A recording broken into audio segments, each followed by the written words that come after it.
My brothers and sisters, what is the cause of greatest pain to the heart of any mother?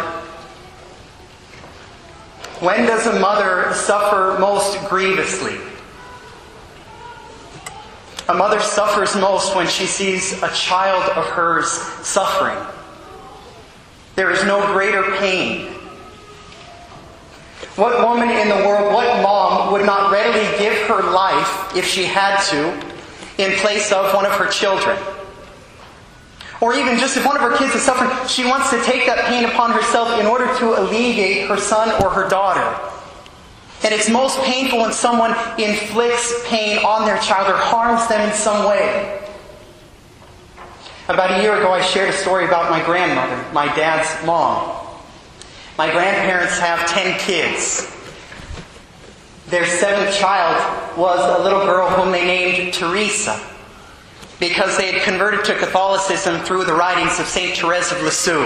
And so they wanted to name one of their girls after her. There is something special, something unique about every child. There was something extra special about Teresa, and all of her siblings said so. You know, people would come over and they'd say, "Gosh, where's Teresa?" Right? They wanted to play with her. She was the joy of the family. Out of 10 kids, she was the only one with blue eyes. The 7th child, right? The number of perfection. When Teresa was 8 years old, her appendix burst. She died in my grandmother's arms on the way to the hospital. 10 years after that, one Saturday morning, my grandmother disappears for an entire morning, from 8 a.m. until about 1 p.m. My grandfather doesn't know where she is, and nothing like this had ever happened before, because when you have a lot of kids, especially on the weekends, you're in touch all day long, going from one event to another.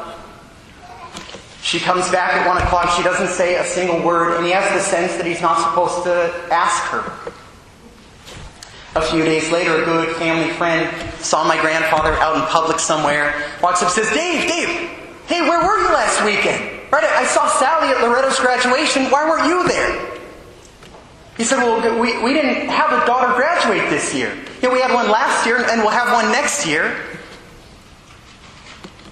And all of a sudden it hit him. It's the class that Teresa would have been in had she lived.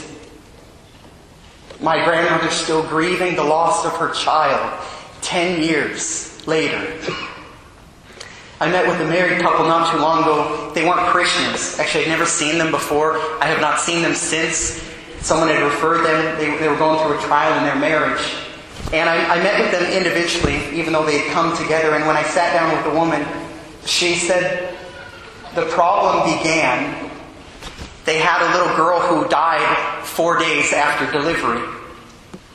And it was such a hardship for this woman, for the father also, but in a different way. And one day he came home from work about 3 months after the loss of their child. And he sees his wife teary-eyed, as she'd been almost every day those 3 months. And finally he said, you know what? The child's gone. Get over it. There is something that a father cannot even understand about the relationship between a mother and her child. A few years ago, my sister Kimberly was pregnant with twins. And a few months into the pregnancy, she lost one of them. And I'd never been really close to someone who had had a miscarriage, and I did not know the pain that could entail. And it was so hard for her, but they thought, I have the sense that it was a little girl. It was too early on in the pregnancy for the doctors to be certain.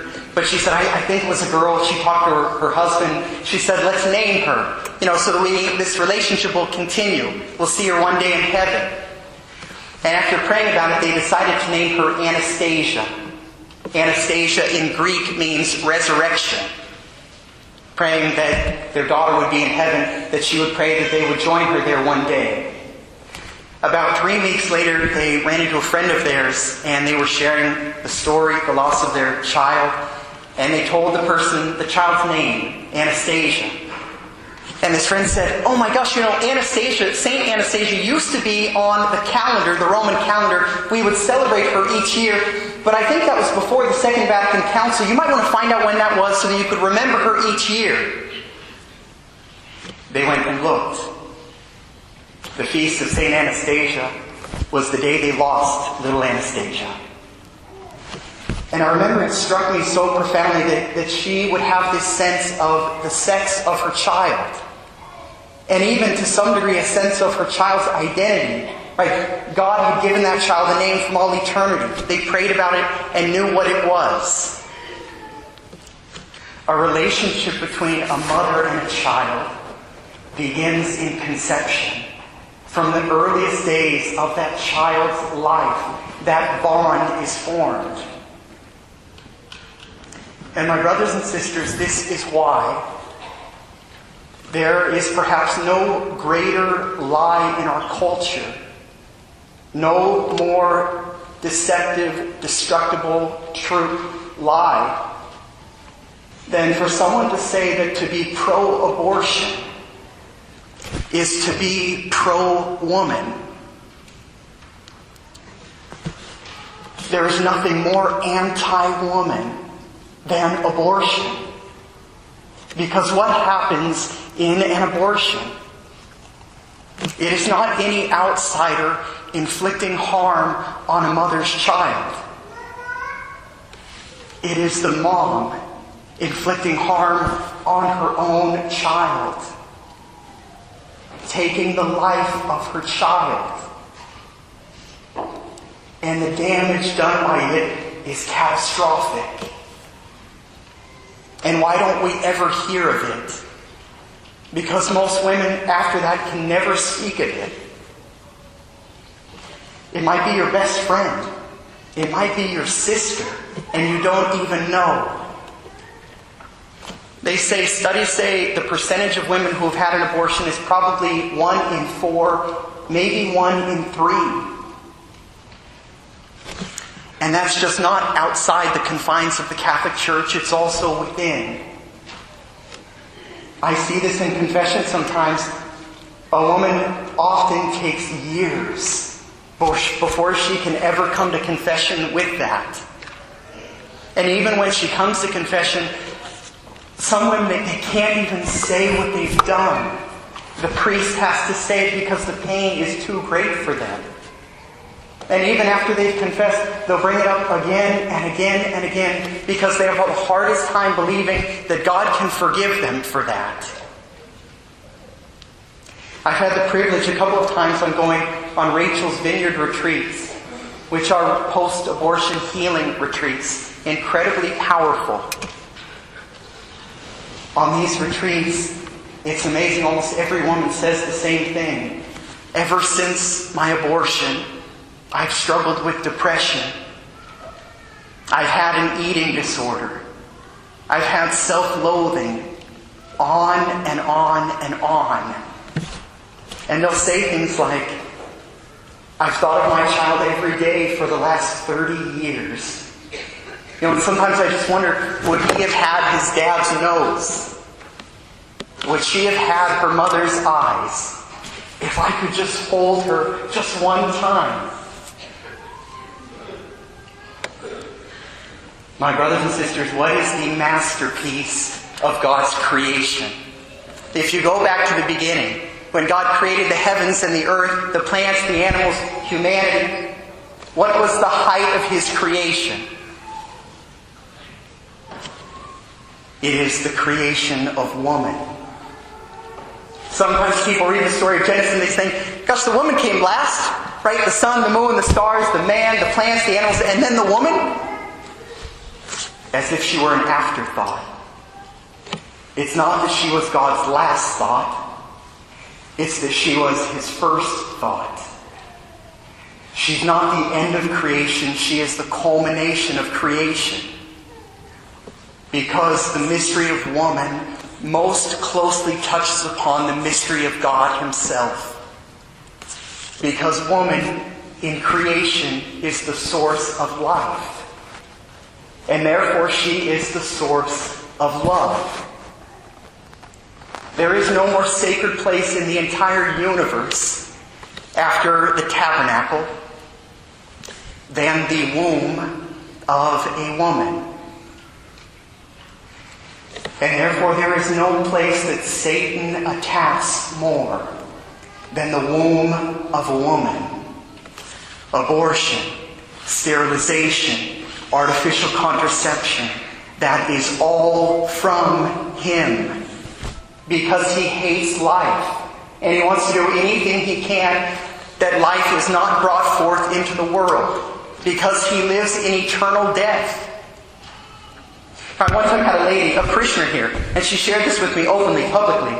She said, Father, in the last few years, I've really grown in my faith, and I've realized that I cannot have this IUD in me. Right? It is not in accord with the teachings of the church. You know, have you ever thought about artificial contraception? Why is it that almost every single one either has to be used by a woman or taken by a woman? Did you know that initially a pill was designed for a man to take? And that after quick study, the few men who took it, the results from taking it were not something they enjoyed. So it's women who use them all. She said, so finally after 3 years, I had it removed. She said, for the last 3 years, I've struggled with overeating, right, my weight. I've struggled with moodiness. I had that removed and it's all gone.